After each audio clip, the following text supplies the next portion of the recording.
મત છે એ કંઈ અંતરાત્માનો વાત છે. મત છે એ કોઈના કહેવાથી નથી આપતા લોકો. લડનારા લોકો હોય છે તો એની સામે સમજવું પ્રજા પણ છે.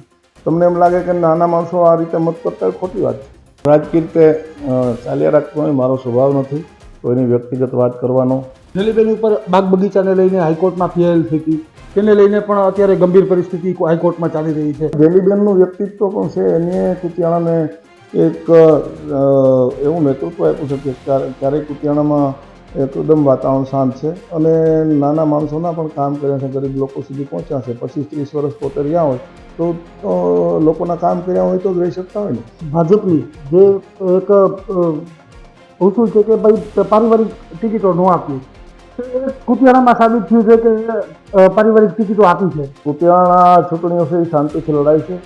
બારોબાર વાતો થતી હોય એ સોશિયલ મીડિયાના માધ્યમથી, પણ એવું કુતિયાણામાં કંઈ છે નહીં. સ્થાનિક સ્વરાજ્યનો જે જંગ છે તે રાણાવાવ અને કુતિયાણામાં છે, તેની અસર સમગ્ર ગુજરાતમાં જોવા મળી રહી છે. ટોપ ઓફ ધ ટાઉન અત્યારે કુતિયાણા ચાલી રહ્યું છે.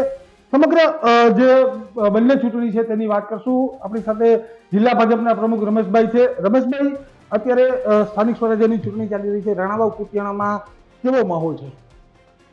રાણાવાવ કુતિયાણામાં એકદમ શાંતિથી ચૂંટણી લડાઈ છે. જે બારોબાર વાતો થતી હોય એ મને નથી લાગતું એવું, અને લોકોને નિર્ણય લેવાનો છે. તમે જુઓ છો કે નરેન્દ્રભાઈના નેતૃત્વમાં ભારતીય જનતા પાર્ટી દેશમાં કામ કર્યું છે અને આજે દુનિયામાં ભારતની ઇમેજ બની છે. હમણાં જ દિલ્હીની ચૂંટણી હતી અને હું બીજું તો કંઈ ન કહું, પણ જે ખોટી વાતો કરનારા લોકો અને ખુદ મુખ્યમંત્રી જો હારી જતા હોય તો એ બતાવે છે કે ભારતીય જનતા પાર્ટીએ કામ કરેલું છે, લોકોનો વિશ્વાસ જીત્યો. રાષ્ટ્રભાવનાને વરેલી પાર્ટી છે, દેશ સલામત છે, દેશ સુરક્ષિત છે. એની જેમ પોરબંદર જિલ્લામાં પણ બંને નગરપાલિકાઓ લડાય અને બધા પોતપોતાની રીતે પોતાની વાત રાખે છે, પણ અંતે તો લોકોને નિર્ણય લેવાનો છે ને. હું મારી વિનંતી છે લોકોને કે ભારતીય જનતા પાર્ટી સાથે રહી અને બંને નગરપાલિકા ભાજપની બને એ લોકહિત માટેની છે, બંને નગરની ભલાઈ માટેની છે. અને સરકાર ભાજપની હોય, કેન્દ્રની સરકાર ભાજપની હોય, નરેન્દ્રભાઈ જેવું નેતૃત્વ હોય.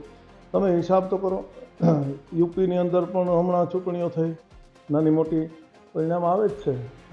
રમેશભાઈ, મોટી વાત છે કે ઘણા વર્ષોથી રાણાવાવ નગરપાલિકા છે તે કાંદલના કબજામાં છે. એનસીપીમાં હતા, પછી અત્યારે હવે સમાજવાદી પક્ષમાંથી લડે છે. શું કહેશો રાણાવાવ નગરપાલિકાને લઈને? રાણાવાવ નગરપાલિકામાં પણ અમારા ભારતીય જનતા પાર્ટીના તમામ કાર્યકર્તા આગેવાનો, અમારા જિલ્લાના નેતાઓ, અર્જુનભાઈ, બાબુભાઈ, તમે જોવો તો ખરી અર્જુનભાઈ કેવા ગજાના નેતા હતા. એક વખત આખા ગુજરાતમાં તો પરિચિત, ગામડે ગામડે પણ દેશમાં પણ આખા રાજ્યોમાં એનું નામ હતું. એવા નેતા જો પોરબંદર જિલ્લાના હિત માટે ભારતીય જનતા પાર્ટી સાથે જોડાતા હોય તો લોકોને પણ વિચારવાની તક છે. અને હું તો લોકોને વિનંતી કરું કે તમારો મત એળે ન જાય. ભારતીય જનતા પાર્ટીને મત આપવાથી તમારા શહેરની, તમારા જિલ્લાની સુરક્ષા, સલામતી, વિકાસ આ બધું ભારતીય જનતા પાર્ટી સિવાય કોઈ ન કરી શકે. અને આખા દેશમાં કેસરીઓ લહેરાય છે. અને મત છે એ કંઈ અંતરાત્માનો વાત છે. મત છે એ કોઈના કહેવાથી નથી આપતા લોકો. લડનારા લોકો હોય છે તો એની સામે સમજવું પ્રજા પણ છે. તમને એમ લાગે કે નાના માણસો આ રીતે મત કરતા હોય, ખોટી વાત છે. લોકો વિચારે છે, દેશનું, ગામનું, પ્રજાનું, બધાનું વિચારીને મતદાન કરતા હોય. એટલે મારો વિશ્વાસ છે કે બંને નગરપાલિકાઓ ભારતીય જનતા પાર્ટીની બનવાની છે, એમાં કોઈ સંદેહ નથી. આ વખતે પહેલી વખત કાંદલ જાડેજાએ પોતાના ભાઈને ઉતાર્યા છે મેદાનમાં અને પોતે ચૂંટણી લડી રહ્યા છે. 30 વર્ષથી ભાજપ શાસન કરી રહ્યું છે. આક્ષેપબાજી પણ થઈ રહી છે કે રાણાવાવ કુતિયાણામાં પ્રાથમિક સુવિધાનો મોટો અભાવ છે. કહેતા હોય કે વિકાસના કામ કદાચ વે ઉપર હોય, પરંતુ સ્થાનિક લેવલે રોડ, રસ્તા, લાઇટ, પાણીની જે આક્ષેપબાજી છે તે પણ થઈ રહી છે.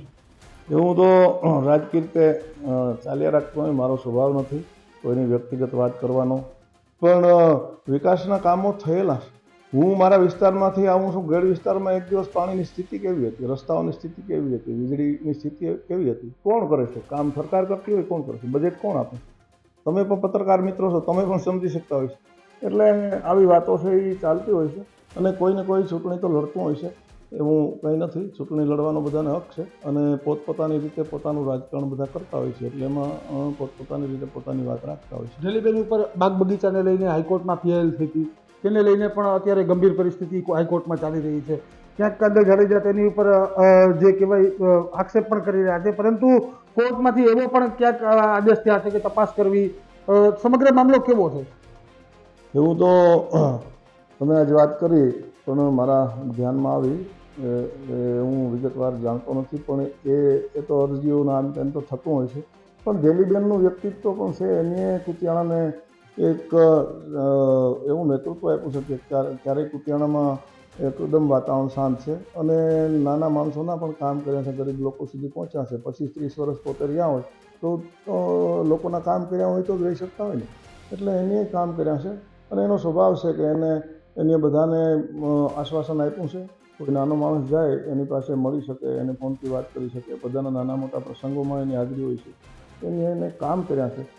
એટલે ગેલીબેન અત્યારે ભાજપની પેનલમાંથી લડે છે અને ભારતીય જનતા પાર્ટી એવડી મોટી પાર્ટી છે. અમે બધા કાર્યકર્તા આગેવાનો કાલે બાપભાઈ અર્જુનભાઈ મોઢવાડિયા આપણા અમે સાથે હતા અને વિકાસના કામોની વાત કરી. આવનારા સમયમાં કુતિયાણામાં ઘટના કામો રાજ્ય સરકાર કરશે જ, એમાં અમે બધા તેની સાથે જ. ખાસ એક મહત્વની બાબત છે કે ભાજપની જે એક ઉસૂલ છે કે ભાઈ પારિવારિક ટિકિટો ન આપવી, તો એ કુતિયાણામાં સાબિત થયું છે કે પારિવારિક ટિકિટો આપી છે. તો આને કઈ રીતે જોવું છે? પોરબંદર જિલ્લાથી જ આવી શરૂઆત થાય છે? ના, એવું કંઈ નથી.